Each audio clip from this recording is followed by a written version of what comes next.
Hi, I'm Jill Sandwright Callender, the author of the Happy Little Garbage Truck picture book and educational program.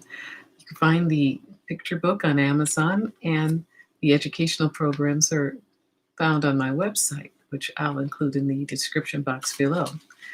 Well, we're coming to the end of the Travis Bradberry article, How Successful People Stay Calm, by looking at just a few more of the tips that he suggested. And I love this article because stress is a part of our lives, and the best ways of tackling stressors were mentioned in his article, which I totally agree with.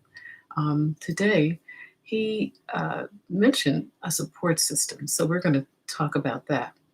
Well, it's so important to have a support system around you because you can't find, I'm using one of the contractions that I said we shouldn't use, but it's almost impossible to find the strength and the resources within yourself when you're faced with difficult situations. And I thought that I'd share a few that I truly trust in and rely on in my life. So as one of your support team people, these are the resources that I found work for me. And you're free to find your own, but I'm just reflecting on what has worked for me. First of all, I get up every morning and I journal. As I said before, I find that before I go to bed as well, journaling helps me focus in on the things that I'm very grateful and thankful for. And I write them down. And before I go to bed, I try to lock in on the things that are troubling to me and that I need to be thankful for, or to see what it's leading me to do, what action is leading me to take, to pray about, because you don't want to take these troubles or worries to sleep with you. And actually, yesterday that happened to me. I got really caught up in some issues that I was trying to get through, like night before last, rather, waking up early enough to meet our contractor and a couple of other things that were going on in my mind, and I was stewing about them. And I should have written them down, and I didn't follow my own advice. But it is something that I find just kind of clears the slate, and I'm able to go to sleep a lot faster. The second thing I do is when I wake up, I either go to YouVersion, for the Bible, or I read my Bible, because this was a practice that my parents introduced me to years ago. And my faith is in God, and I believe in the Bible. And so I find reading that every morning really kind of refreshes my mind and gets my mind set on another path other than what I might have been thinking about or wanting to do. Another thing that I found kind of surprising was years ago, you probably have heard about The Secret. And it was something that I did not necessarily, you know, think was going to be impactful.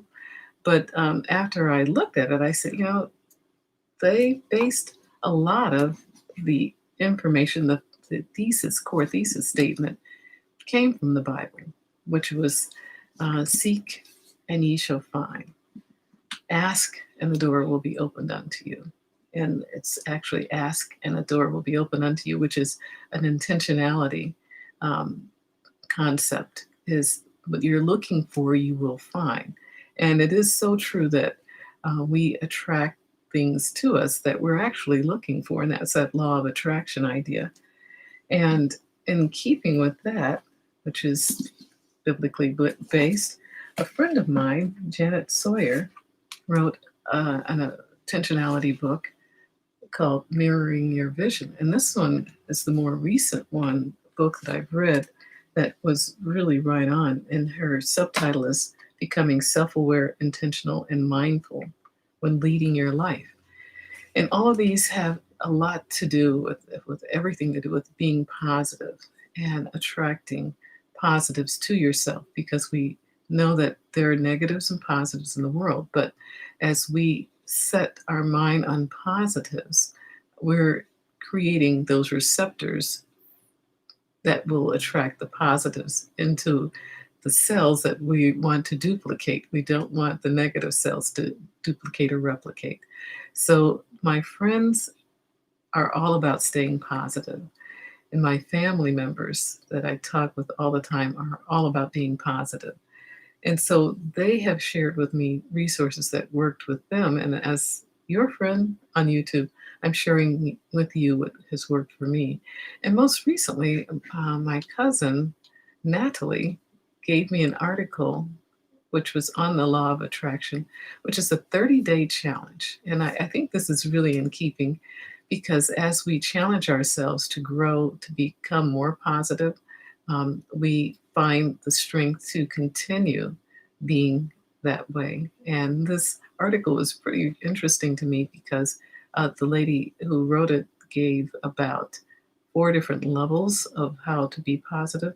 And I haven't begun strictly, I haven't gone into it as deeply as I would like. And I think we'll begin this weekend. I wanted to just clean my slate of a couple of things and start with intentionality on some of these levels. The first level is easy, but it looked like it was still a challenge for me.